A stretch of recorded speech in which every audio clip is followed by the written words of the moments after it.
Look at this massive structure back here. I am in Egypt, and this is the Grand Egyptian Museum. It's the first day that it is open to the public. And I'm definitely not an expert on Egyptian history, but we will see what's inside.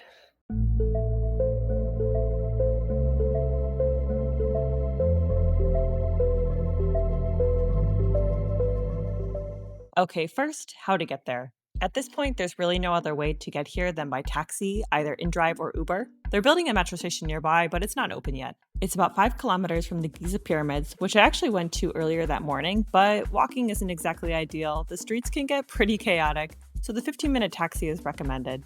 While I do think seeing the pyramids in real life was surreal, let's be honest, that's been covered in about 1,000 other YouTube videos, so I'll just stick to the museum. We bought the online tickets a couple of weeks ago because we were kind of expecting the lines to be this long, so I guess we can just go through this line here. Scanning the QR codes took all of 5 seconds, and when walking in, wow, first impressions, it is huge. You can already see from the outside so many details. They have all the names of Egypt in many different languages, and also like names that it used to be called, like Blackland or I don't know, Egyptaland. I've never heard of that, but it must have been a thing at some point. With every architectural intricacy, you can tell that it's been in the making for over 20 years. The lighting is gorgeous, the hieroglyphics are everywhere, and it feels half futuristic, half ancient at the same time. I guess it is the world's largest museum dedicated to a single civilization. Probably because it's opening day, it is extremely crowded in here. The first artifact you notice when you walk in is this 3,200-year-old statue of King Ramses II. Apparently, the missing nose doesn't have to do with time or damage, but in ancient Egypt, breaking the king's nose meant taking away the statue's breath or its spirit. So basically kind of a way to silence the king's power, even till today. The details on all of these, all the hieroglyphics are insane. Before even checking out really any of the exhibits, we're kind of hungry, so we're gonna see what the restaurants offer here. Okay, we're in the restaurant complex area, and I heard Zuba is really good over here.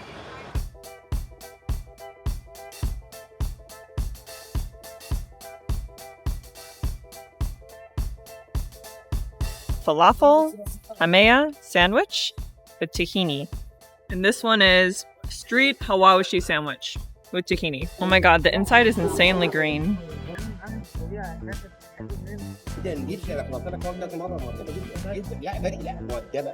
Wow, this is the best falafel I've had here.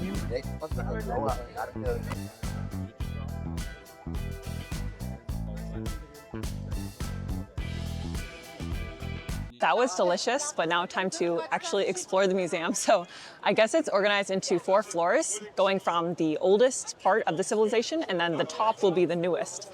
And it looks like right here, there is this giant stairway and also a ramp on the side. And we have these statues of the kings, maybe pharaohs here, and they give like a good amount of information about who they were, their families, whatever. I also love that we have a queen here amongst all these kings. She's worshiping some gods. Female representation. It's also pretty cool just walking through these columns and statues of the kings and sphinxes and queens. As you can see, everyone is just walking up and down and through all the different steps, making it a really immersive experience. Today is the day I'm learning the meaning of the Sphinx, which is the head of the king with the body of the lion, to show the strength of the lion, kind of representing or matching that of the strength of the king. As I was walking up the staircase, one thing about the hieroglyphics really stood out. They all kind of look the same, and I guess that's on purpose. They were seen as the language of the gods, so scribes had to copy them perfectly. They had quicker scripts for everyday writing, but the hieroglyphics stayed the same for thousands of years.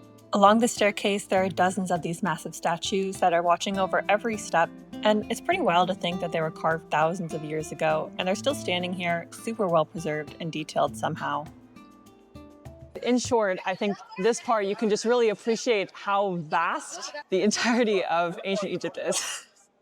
And finally, when you finish the staircase of all that stuff, there's a really beautiful view of the pyramids.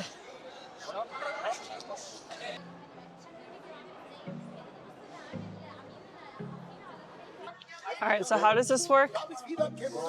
Basically, 4 levels, and there are like 3 sections on each floor: society, kingship, and beliefs. This first gallery is kind of like Egypt's origin story. Before the pyramids and before the grand temples, you see these early tools, early signs of inscription, early wall paintings that hint at what was coming. It's pretty wild to think how these simple beginnings eventually led to one of the longest and most powerful civilizations in history. We got some dudes making beer and bread here. And over here on this floor, there's an incredibly cool display of a small section of modern Egypt. So it basically is showing the sites of parts of the early civilization, like life along the Nile River, and then how it went from hunter-gatherer to a more settled society. To complement the super old stuff, there are a bunch of digital displays throughout the museum. I really liked these immersive animations that show both bigger concepts like pyramid building, but also just parts of everyday life.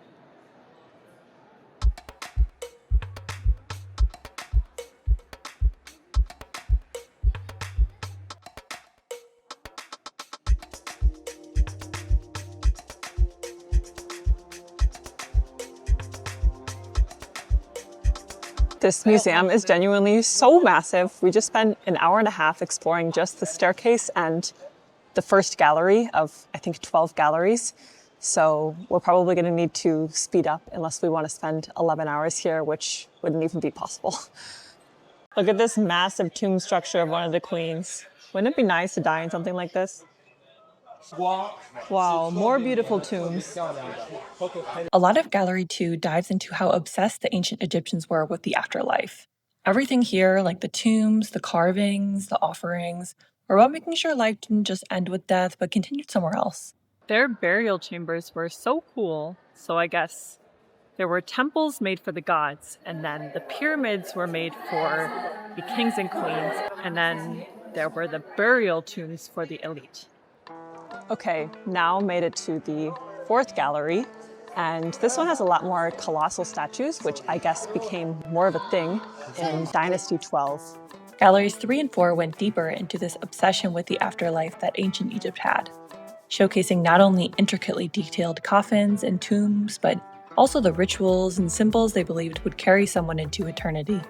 I think we're now getting into the mummy part. Here they have some masks, mummy masks of men, because putting it over the head would give a more natural appearance to the dead body. Look at this giant head. Apparently that king set up huge statues of himself all over the country. What an ego. And in this part, Gallery 5, it's showing different ideas of how kingship might have been run in the Middle Kingdom. A lot of Gallery 5, and Gallery 6 too, is all about the kings and pharaohs, how they presented themselves as both human and divine. You can really feel how the image, the representation of who they were, and the power they had were basically the same thing here. Here they have a ton of these old papyrus documents. Some of them are like religious or scientific or literary texts, but most of them are just ordinary thoughts of ordinary people. So I kind of fell off filming the artifacts themselves after Gallery 6. Not gonna lie, there's just a lot of ancient Egypt to take in. Galleries 7 through 12 cover the later dynasties, from the height of the New Kingdom to the Roman times. You see new styles, new influences, but the same obsession with the afterlife. Anyways, let's skip to what many consider the highlight of the Grand Egyptian Museum. Okay, this last part here is the King Tut Gallery, which I think was one of the final finishing touches after the soft opening of the museum. And just by walking into it, it is insane. Also, I really appreciate the lighting in here. It's like nothing I've ever walked through before. For the very first time, the complete collection of King Tut's treasures, over 5,000 artifacts, are all displayed in one place, whereas before there were only 1,800 pieces on display.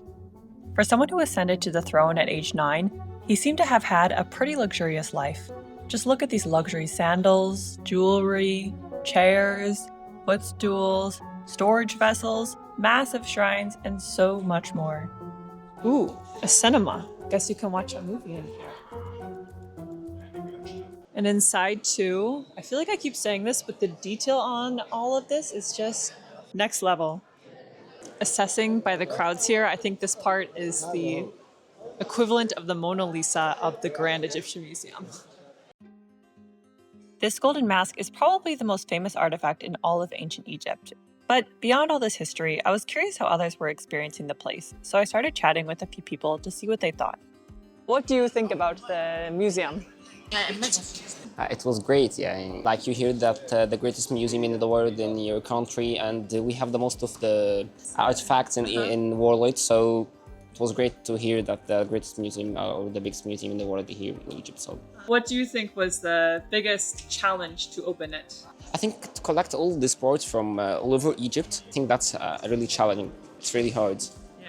And there's a lot of things from Rome and Greek. So Did you come to Egypt for the museum or No. no? The museum, we recently knew about the new inauguration of this museum, but we came for the pyramids. Yeah, it's my dream of my life. So Wow. And you're from?